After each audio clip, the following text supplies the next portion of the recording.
नमस्कार, मी सुनंदास रेसिपी मराठीमध्ये तुमचं मनापासून स्वागत करते। आज आपण रेशनच्या तांदूळाच्या पिठाचे अगदी पांढरे शुभ्र चौपट फुलणारे तांदूळाचे पापड कसे बनवायचे ते बघणार आहोत। आणि हे तांदूळाचे पापड खिशी न घेता एकही थेंब तेल न वापरता तरीही अगदी खुसखुशीत होतात आणि अजिबात तेलकट होत नाही। चवीला देखील इतके छान लागतात ना। चला तर मग बनवायला सुरुवात करूया। त्यासाठी इथे मी बरोबर 3 कप तांदूळाचे पीठ घेतले आणि वजनीप्रमाणे म्हणाल तर अर्धा किलो आहे। आणि हे पीठ ना रेशनच्या तांदूळाचं आहे। त्यासाठी इथे मी काय केलं, रेशनच्या तांदूळाला चांगलं स्वच्छ धुवून घेतलं आणि फॅन खाली सुकत ठेवलं। सुकल्यानंतर गिरणीमधून मी चांगलं बारीक दळून आणलं आणि त्या पिठाला मी वस्त्रगाळ करून घेतलं। आता पापडमध्ये टाकणारे महत्त्वाचे साहित्य बघून घेऊयात। तर त्यासाठी इथे मी बरोबर अर्धा चमचा पापड खार घेतलाय। आता तुम्हाला इथे मी दाखवते असं अर्धा चमचा सपाट भरून घेतलेला आहे, पूर्ण भरून घ्यायचा नाही, कारण पापड खार जास्त झाल्यामुळे आपले पापड मधून चिरतात किंवा फाटतात, तर असं होऊ नये म्हणून पापड खार कमीच घ्यावा।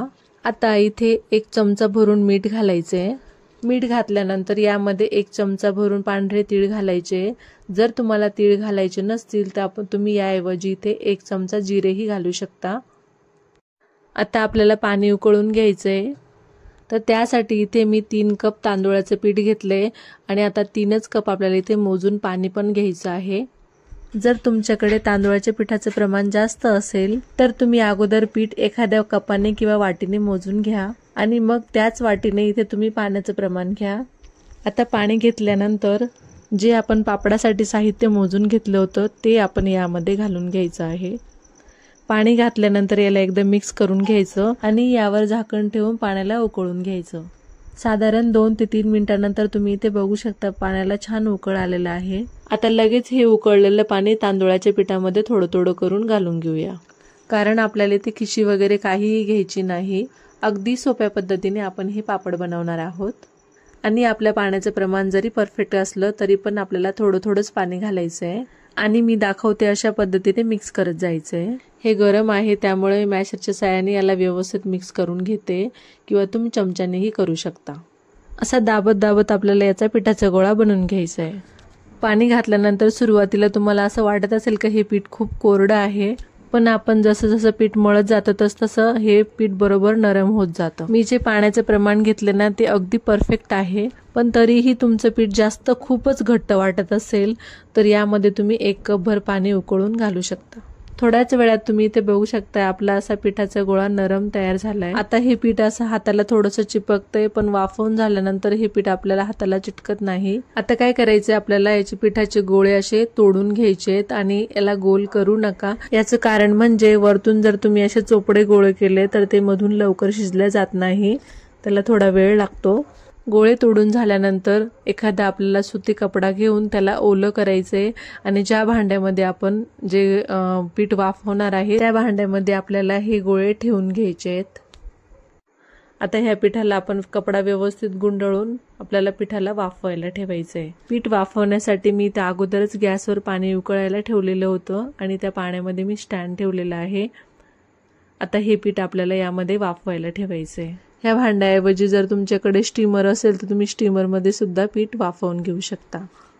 आता यावर झाकण ठेवून 15 ते 20 मिनिटांसाठी कमी गॅसवरती आपल्याला पीठ छान असं वाफवून घ्यायचंय। साधारण 20 मिनिटांनंतर आपण इथे चेक करून बघूया की आपलं पीठ शिजलेलं आहे की नाही। आता इथे मी असं बोट लावून बघते तर आपलं पीठ हाताला अजिबात चिटकत नाही, याचा अर्थ आपलं इथे पीठ शिजलेलं आहे आणि छान असं नरम देखील झालेलं आहे। 25 ते 30 मिनिटांपर्यंत ही पीठ शिजू दिलं तर त्याला हरकत नाही, कारण पापडांचं पीठ जेवढं शिजवलं तेवढं चांगलं असतं, नाहीतर कच्चं राहिलं तर आपलं पापड नंतर ते चिरतात। आता मी इथे एक प्लास्टिकची पिशवी घेतली आहे। सुरुवातीला आपल्याला जेवढ्याची पापड करायचे तेवढं पीठ आपल्याला यामध्ये घ्यायचंय, कारण मी एकटीच आहे पापड करायला, म्हणून मी यामधलं अर्धच पीठ घेतेय। आता हे उरलेलं पीठ आपण रुमालाने व्यवस्थित झाकून यावर झाकण ठेवून देऊया, म्हणजे आपलं पीठ थंड होणार नाही। आता हे जे पीठ काढून घेतलंय ना त्याला आपल्याला असं मळून घ्यायचंय किंवा चोळून घ्यायचंय, पण हे पीठ खूप गरम आहे म्हणून आपल्याला हाताने न चोळता असं एखाद्या मॅशरने किंवा तांब्या किंवा एखाद्या वाटीनेही तुम्ही याला व्यवस्थित चोळून घेऊ शकता, म्हणजे आपलं पीठ छान नरम होईल। 5 मिनिटं पिठाला छान चोळून झाल्यानंतर तुम्ही इथे बघू शकता पीठ असं नरम झालेलं आहे आणि एकदम सॉफ्ट झालेलं आहे।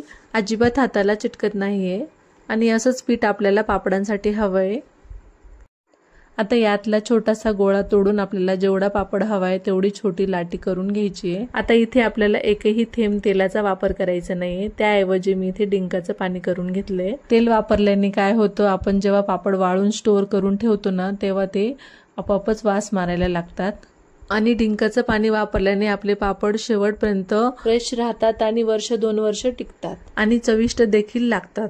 आता लाटी करून झाल्यानंतर इथे तुम्ही बघू शकता मी प्लास्टिकचे पेपर असे 2 कट करून घेतलेत गोल आकारामध्ये। लाटीच्या खालून वरतून दोघी बाजूने प्लास्टिकचा पेपर ठेवून आपल्याला असं मशीनवर दाबून घ्यायचंय, म्हणजे आपला पापड छान असा गोल तयार होतो।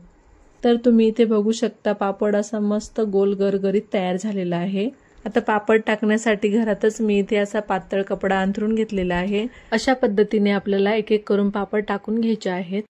जर तुमच्याकडे पापडाचं मशीन नसेल तर मी तुम्हाला दुसरी पद्धतही दाखवून देते।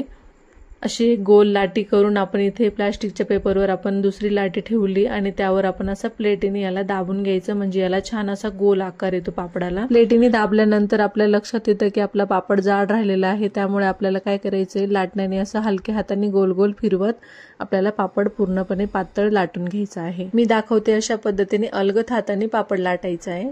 लाटून झाल्यानंतर तुम्ही इथे बघू शकता आपला इथे छान असा गोल गरगरीत पातळ असा पापड लाटून झालेला आहे। आता आपण हा दुसरा पापडही टाकून घेऊया कपड्यावर। तर अशाच पद्धतीने आपण सर्व पापड बनवून घेऊयात। आता मी इथे सर्व पापड बनवून घेतलेत आणि मी इथे घरातच फॅन खाली पापड वाळत घातले। थोडेसे सुकले की नंतर मी याला उन्हामध्ये वाळू घालणार आहे। पहिले पापडांना थोडे फॅन खाली सुकवू द्या, नंतरच या पापडांना उन्हामध्ये वाळू घाला। इथे मी 2 दिवस चांगले कडकडीत उन्हामध्ये पापड वाळून घेतलेत। तर तुम्ही इथे बघू शकता आपलं पापड कुठेही चिरलेलं नाही, अगदी गोल गरगरीत पापड आलेला आहे आणि एकदम मस्त पातळही झालेलं आहे आणि अगदी पांढरे शुभ्र पापड दिसतायत मस्त। तर आता हे पापड किती फुलणार आहेत त्यासाठी आपण तळून बघूयात। आता इथे मी मोठ्या आचेवरती चांगलं तेल कडकडीत गरम करून घेतलंय आणि तळताना तेलाचं प्रमाण थोडं जास्तच घ्या, म्हणजे आपला पापड त्यामध्ये पूर्णपणे डुबला गेला पाहिजे। आणि तळताना पापड काय भरभर उठलेला आहे ना, अगदी चौपट झालेला आहे, तुम्ही बघू शकता। प्रत्येक पापड इथे असा चौपट फुलतोय आणि अगदी हलका फुलका झालेला आहे आणि तळल्यानंतर तुम्ही इथे पापड बघा काय पांढरा शुभ्र झालेला आहे ना। तर इथे पापड तळून झालेले आहेत, तर तुम्हाला यातला मी एक पापड तोडूनही दाखवते, पण त्याआधी तुम्ही हाताला बघू शकता कुठेही तेल अजिबात लागलेलं नाही, अजिबात तेलकट झालेलं नाही। आवाजावरनं तुम्हाला कळलंच असेल की आपले पापड किती कुसकुशीत झालेत। हाताने थोडंसं कुस्करलं की लगेच भुगा होतंय आणि अजिबात तेलकट झालेले नाहीत। इतके भारी आपले इथे तांदूळाचे पापड तयार झालेत। हे पापड आरामशीर 2 ते 3 वर्ष टिकतील, कारण आपण यामध्ये अजिबात तेलाचा वापर केलेला नाही। तर अशा पद्धतीने आज आपण न खिशी घेता अजिबात तेलाचा वापर न करता तरीही इतके हलके फुलके चौपट फुलणारे अगदी खुसखुशीत तांदूळाचे पापड बनवले। जर तुम्हाला आजच्या तांदूळाची पापडाची पद्धत आवडली असेल तर मला कमेंटमध्ये नक्कीच कळवा। व्हिडिओ आवडला असेल तर लाईक, शेअर, सबस्क्राईब करायला विसरू नका। चला तर भेटूया अशा छानशा पुढच्या रेसिपी